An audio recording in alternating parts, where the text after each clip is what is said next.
Hello guys, I'm Eunice. I'm a property consultant who can provide property investment advice to our clients, our future clients after careful analysis of market conditions and trends. So, I've been doing this for quite a while. So today we're going to have a question and answer portion with me. So ask Eunice in finding better homes. Guys, I gathered a few questions about houses. Ito yung common questions na tinatanong sa akin ng mga buyers ko. Okay, I'll discuss it to you. Yung single detached kasi, single detached means that the house is attached from one side of the lot. Yun yung sinasabi ko na nakadikit siya sa lote sa isang side ng lot. So it has no common walls and it is built on its own parcel of land. It means that there is an open space on the sides plus the front and the yard or the back, and your house is in the middle of the lot. That is a single detached house. It's in the middle of the lot. This is best for growing families and large families actually because it has a larger yard areas. Single detached also has a typical offer large front and backyard areas. So malaki po talaga ang single home or single detached home. And one thing that you need to know, it has no shared walls or floors. You don't have to worry about your upstairs or downstairs or their neighbors stomping on around or playing loud music at all hours. So when it comes to privacy in a single detached house, because you owned it, you owned everything, you own everything in your lot. So you can have a reasonable expectation of privacy in all single detached home. Room for stuff. In many cases, you can have garage space, you can have attic space, you can have the basement space and more floor area in a single detached home than an attached unit home. So you have also room to grow. Single detached houses or will give you more opportunity for expansion and more renovation. So we can compare also the single attached. The single attached, for this type of housing lot, one side of your house is attached or built directly at the side or boundary of your lot. Yung po sa square na, kunyari po sa square, yung pinaka-edge po, your house is built on the side or edge of your lot. That is a single attached. So, yung iba kasing client ko, they're asking, it's single but it's attached. No, it's just attached to the edge of your lot. It has big space also on one side. Kumbaga po, yung bahay nyo nasa kabilang parte. Yung sa square po, nasa left side, nasa right side yung house, left side po yung big space. Usually, space at the back or front exists. Ito, yung harapan nyo po, malaki rin po at yung, kumbaga yung gilid po yung malaki ang size ng lote. Yun po yung single attached. Compare it to single detached. Single detached is the house is in the middle, while the single attached is the house is on the side or edge of your lot. Yun yung bungalow house is a single house. It's a one-story house. Ano lang siya, wala po siyang second floor. Bungalow type. Other developers has aside from duplex, they have triplex and quadruplex. Triplex, tatlo po magkakatabi. Townhouse po siya, magkakatabi po. Up and down, magkakatabi. Ang quadruplex po, sometimes there are 4 in a row, but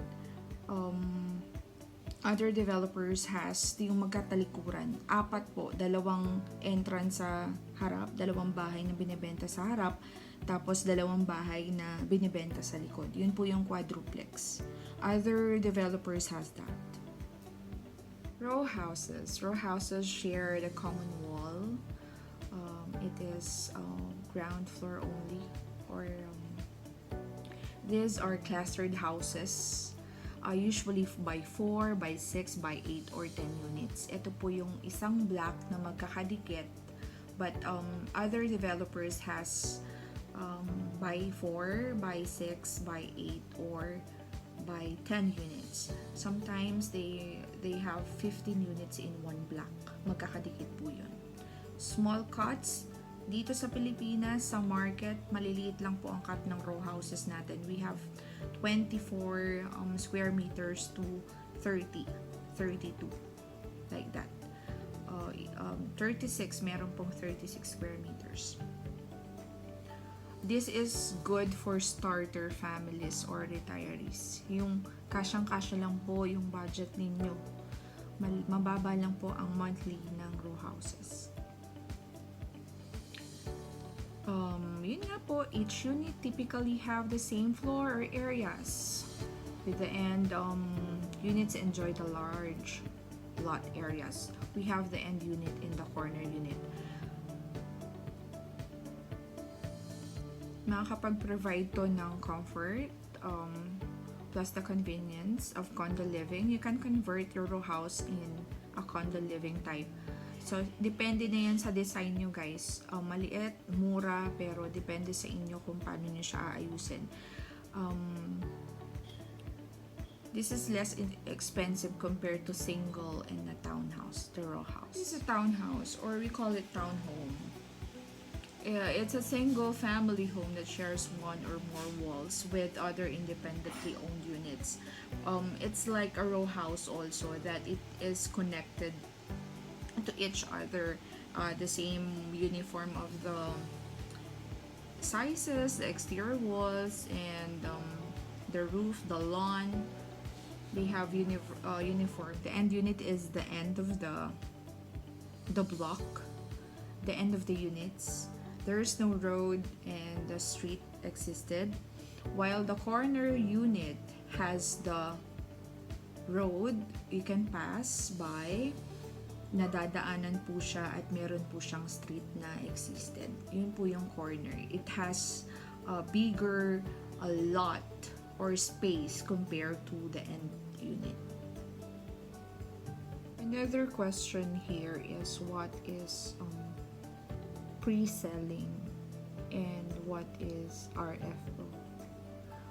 Pre-selling is when the project is not started yet.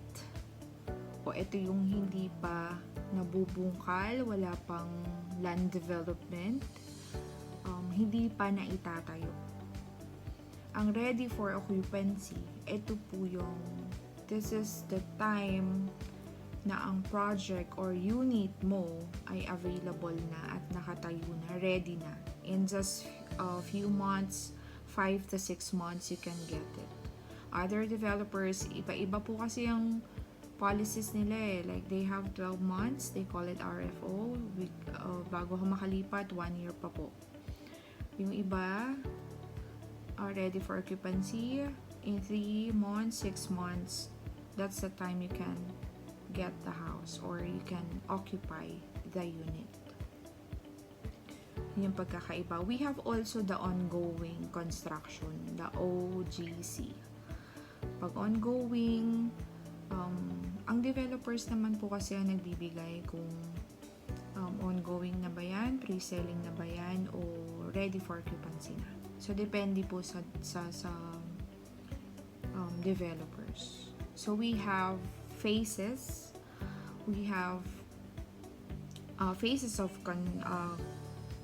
construction. We have the pre-selling, hindi pa po natatayo. Wala pang land development, raw land pa lang siya. Yung project yung unit wala pa po, zero. What are the requirements for OFW or the overseas Filipino workers? So we have we need to provide a photocopy of your passport, contract or the certificate of employment, approved by POEA. If applicable, dapat authenticated yon by the Philippine Consulate. If SPA naman, it should be notarized abroad tsaka executed abroad. Tapos authenticated din ng Philippine Consulate dapat. Or the different styles of homes. We have traditional, we have the transitional, and the modern, the contemporary. Those are few themes of different developers here in the Philippines. Last question, bank versus in-house financing. So before you decide to make financial commitment in purchasing ideal house, you should carefully evaluate what your financing options are and how they compare to one another. Very few buyers have sufficient cash to purchase a house upfront, and the majority decide to apply for housing loans. So in applying housing loans, we have bank financing in-house, and the other one is Pag-ibig financing. So banks have different interest rates and loan terms. We have, depende kasi po yan may 6.5, may 6.8, depende po sa bangko. And regarding the terms, we have 20, 15, and 10 and 5 years. Some banks offer 80% or 90% financing, others 70% for the total financing yun. Interest rates may vary kung gaano ka, kung anong tenure po. Katulad po, may mga terms po kasi sila so mas matagal, mas malaki po yung interest syempre. Pag in-house naman, ang pagkakaiba ng in-house sa bangko, sa bank financing, ang in-house, nag-start siya ng, yung iba pong developers, 12% talaga. Yung iba po, 18% po yung interest nila. So yun, be ready, valid IDs, latest payslips, income tax returns. Po-provide nyo lang po lahat ng docs, bahala na po ang developers. Sa in-house po, in-house financing, may mga developers po na nagpo-provide or nagbibigay ng in-house financing. Katulad po ng mga may problema sa bangko, mga blacklisted, pwede po yun. Pwede po kayong makakuha ng house and lot kahit po blacklisted po kayo sa banks.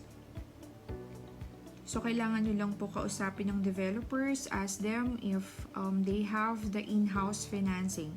In-house financing, ang downside lang, you better get ready kasi malaki talaga yung rate nila. 14 to 18%, mga ganun. May 12 po, depende po yan sa mga developers natin. But if you really need a home and you need to do the home loan without a bank, kasi nga po, meron kayong mga credit cards na mga issues and other stuffs na yun nga po, na hindi kayo pwedeng mangutang sa bangko, you need to process your in-house financing instead. Thank you guys for watching me on this Q&A episode of Ask Eunice in Finding Better Homes. So, see you next time, guys. Bye.